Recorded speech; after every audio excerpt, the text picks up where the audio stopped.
News 24 वेद जनमनाचा। ना ना खालचं उतरू का?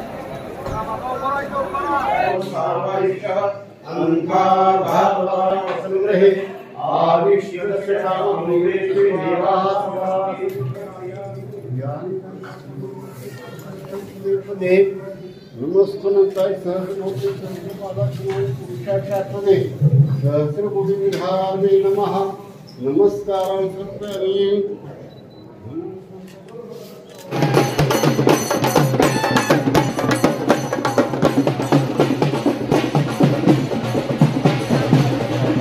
माझ्याकडे कोणी संपर्क साधला नाही तो त्यांचा प्रश्न आहे। आमचा प्रश्न इतकाच आहे की अतिक्रमण मुक्त व्हायला पाहिजे विशाळगडचं। ज्या विशाळगडनी शिवाजी महाराजांना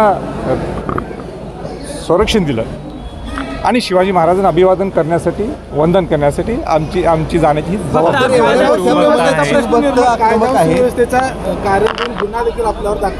नाही। गुन्हा नोंद झाला तर मला अभिमान आहे, गुन्हा जर माझ्या नोंद झाला तर पहिला गुन्हा जीवनातला।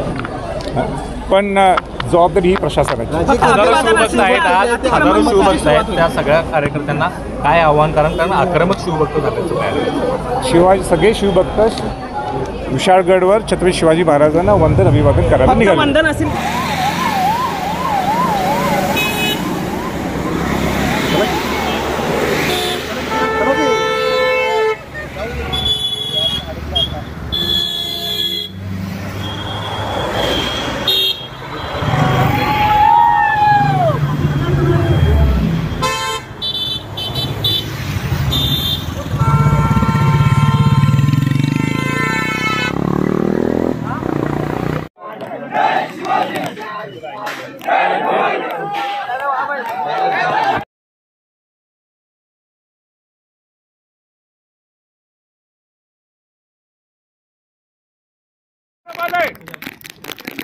त्यांच्याकडे निरोप आलाय की मुख्यमंत्री थोडा वेळ मागतात। वेळ आता नुसतं बघून मी इथं हलणार नाहीये।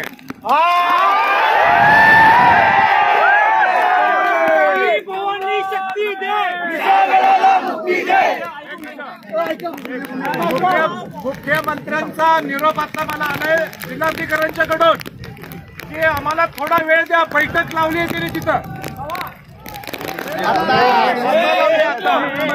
आणि जोपर्यंत आम्हाला निर्णय येत नाही तोपर्यंत संभाजीराजे सुद्धा इथं आणणार नाही।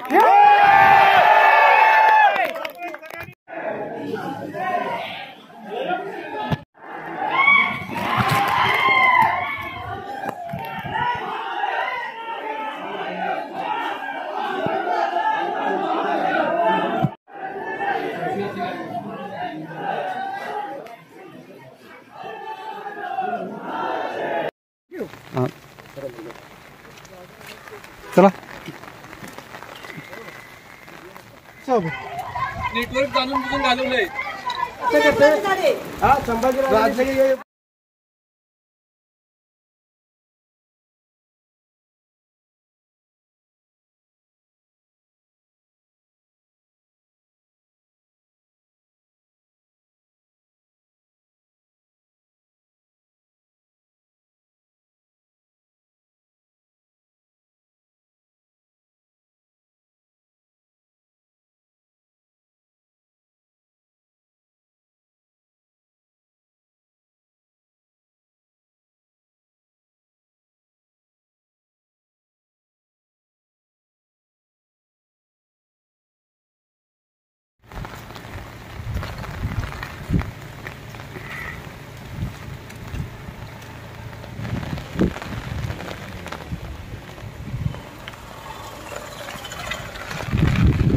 हिंदुत्ववाद्यांनी दगडफेक केली किंवा तिथे जाळपोळ केली असं सगळ्याच न्यूज चॅनलवरती प्रक्षेपित करण्यात येत आहे।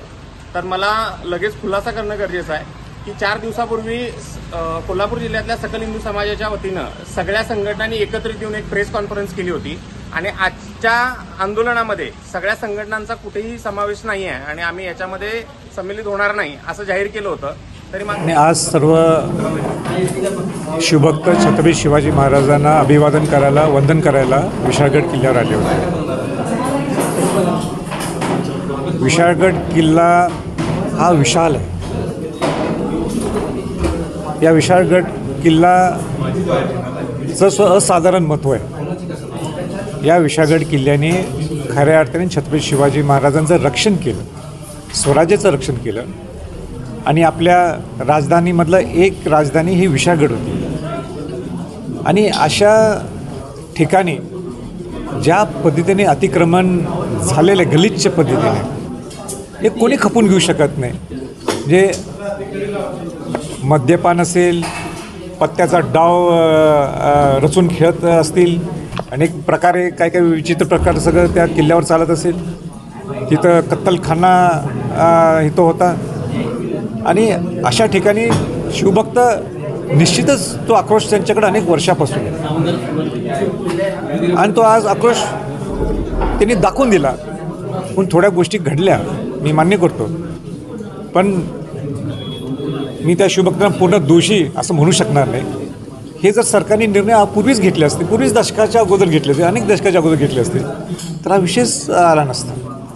मी आत्ता या 1.5 वर्षात मी विशाळगडसाठी लढतो आहे, पण हा लढा अनेक दशकापासून अनेक संघटनांनी सुद्धा उभा केलेला आहे.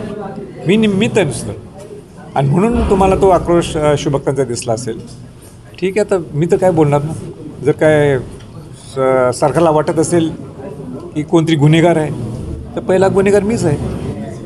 माझ्यावरच त्यांनी कारवाई करावी किंवा माझ्यावरच गुन्हा त्यांनी इम्प्लिमेंट करावं आणि मी आनंदाने स्वीकारेन. काही या ठिकाणी हिंसक वळण देखील लागले, तोडफोड झाली, काही घरांचे नुकसान देखील झाले.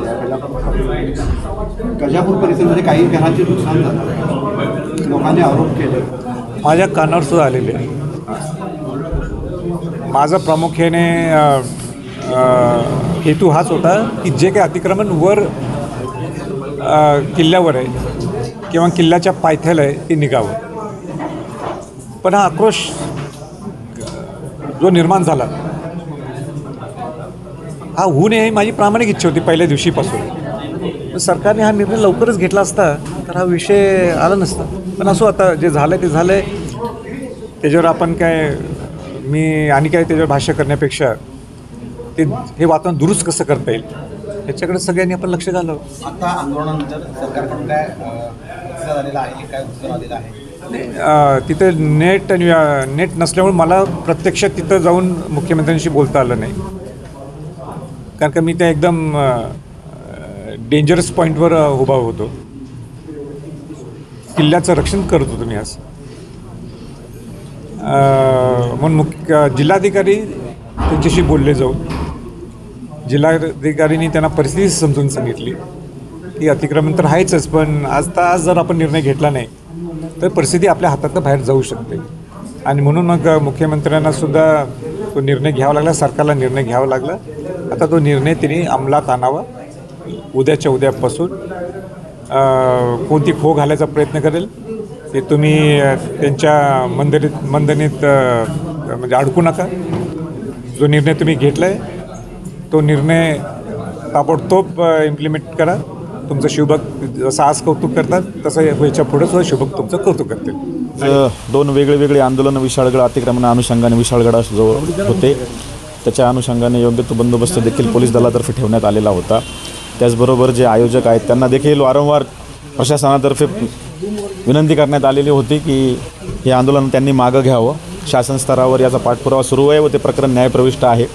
परंतु त्यांनी तरी देखील ते आंदोलन केलं आणि त्यामध्ये ज्या अतिक्रमणाच्या अनुषंगाने ज्या व्यक्तींना आंदोलनासाठी त्यांनी बोलवलेलं होतं त्यातील काही विध्वंसक व्यक्तींनी परत जाताना, त्याचबरोबर विशाळगडाच्या पायथ्याशी ज्या ठिकाणी काही टपऱ्या आहेत ज्यावर अजून त्या अतिक्रमित आहेत वन खात्याच्या जागेमध्ये, त्याच्यावर काही काठ्या वगैरे मारून त्याचं नुकसान करण्याचा प्रयत्न केलेला आहे.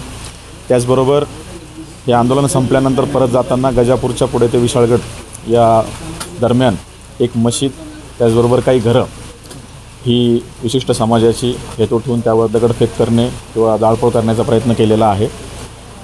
संपूर्ण खबरदारी या बंदोबस्ताच्या अनुषंगाने घेतलेली होती. सुदैवाने यामध्ये कोणती जीवितहानी झालेली नाही. परंतु आंदोलनं हे परवानगी दिलेली नव्हती प्रशासनाने आंदोलनांना. त्याचबरोबर आंदोलनातून परत जात असताना जे काय नुकसान या मॉबने केलेलं आहे त्या अनुषंगाने आता झालेल्या नुकसानीचे पंचनामे हे महसूल विभागातर्फे व पोलीस विभागातर्फे सुरू करण्यात आलेले आहेत. त्याचबरोबर विशाळगडावरील जी घटना आहे ही दगडफेकीची घटना आहे. त्याचबरोबर विशाळगडाचा पायथा आणि विशाळगडाच्या पायथ्यावरून गजापूरकडे येत असताना जे काही नुकसान झालेलं आहे घरांचं, हॉटेलचं किंवा इतर सर्व गोष्टींचं, त्या अनुषंगाने गुन्हे दाखल करण्यासाठी प्रक्रिया आम्ही सुरू केलेली आहे. त्यामध्ये जे समाज माध्यमांमध्ये किंवा पोलीस दलातर्फे जी व्हिडिओग्राफी करण्यात आलेली आंदोलनाची, यातून आरोपींचा शोध घेऊन त्यासाठी देखील तात्काळ आम्ही पथक तयार करून त्यांना लवकरात लवकर अटक करण्याचा प्रयत्न करतोय. सध्या या ठिकाणी आम्हाला आमच्या पोलीस मुख्यालयाकडून 2 SRPFच्या कंपन्या देखील उपलब्ध झालेल्या आहेत, अतिरिक्त कुमक. त्याचबरोबर कोल्हापूर परिक्षेत्रामधून माननीय IG सरांनी देखील अतिरिक्त बंदोबस्त पुरवलेला आहे.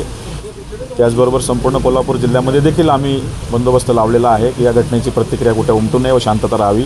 सध्या विशाळगड असेल, विशाळगडाचा पायथा असेल, गजापूरपासून विशाळगडापर्यंत जाणारी जे रस्ते असतील, इथली परिस्थिती नियंत्रणात आहे. कोणीही आंदोलक आता या ठिकाणी एकही आंदोलक उपस्थित नाही. संपूर्ण परिस्थिती नियंत्रणाखाली आहे.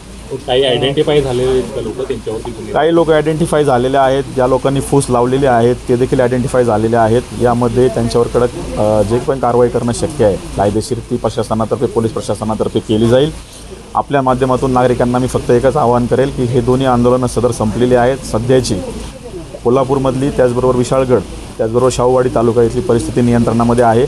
परंतु आम्ही बारीक लक्ष ठेवून आहोत, अतिरिक्त बंदोबस्त दिलेला आहे व या सर्व घटना घडल्यानंतर जे गुन्हे दाखल करणे, आरोपी आयडेंटिफाय करणे आणि अटक करणे ही प्रक्रिया सुरू करण्यात आली. आपण 2 आंदोलनाचा विषय केला, एक संभाजीराजांच्या नेतृत्वाखाली होतं आणि दुसरं आंदोलन कोणाच्या नेतृत्वाखाली? काय रवींद्र पडवळ म्हणून आहेत पुण्यातील. 29 जूनपासून त्यांनी पायी पदयात्रा काढलेली होती विशाळगड मुक्त व्हावा, अतिक्रमण मुक्त व्हावा यासाठी. तर त्यांना देखील आम्ही नोटीस दिलेली होती कारण ते विनापरवानगी आंदोलन होतं. त्यामध्ये त्यांनी देखील सुरुवातीला आम्ही संभाजीराजे यांनी जी हाक दिलेली आहे 14 जुलै रोजी विशाळगडावर जाण्याची, त्यांच्यासोबतच जाणार असं जाहीर केलेलं होतं. त्यामुळे हे दोन्ही आंदोलन आज एका दिवशी असल्यामुळं त्यांचे समर्थक यांचे समर्थक असे त्या ठिकाणी जमलेले होते. काही शस्त्रसुद्धा या सगळ्या आंदोलकांच्या हातामध्ये होती. माध्यमांना सुद्धा चाकूचा धाक दाखवण्यात आला. काही सुरुवातीला जे पायथ्याशी, कारण विशाळगडावर जे मॅटर सबज्युडिस असल्यामुळे तिथं आपण कोणाला जाऊ दिलं नाही, परंतु जे पायथ्याशी बॅरिकेटिंग केलेलं होतं त्या ठिकाणी देखील काही लाठ्या घेऊन देखील हे इसम आलेले होते. त्या देखील पोलीस प्रशासनातर्फे ताब्यात घेण्यात आलेल्या आहेत. परंतु रस्त्यावर देखील दगड आहेत, त्याचबरोबर काही काठ्या आहेत आणि प्रसारमाध्यमांकडून देखील मला ती माहिती मिळाली आहे की या व्यक्तींकडे जे काही शस्त्र असतील तर त्याचा देखील आम्ही शोध घेऊ, तपास करू. आपल्याकडे देखील जर काही माहिती असेल तर ती आपण द्यावी, जेणेकरून तपासामध्ये त्याची मदत होईल. वेद न्यूज 24 या चॅनलला लाईक, सबस्क्राईब आणि शेअर करायला विसरू नका.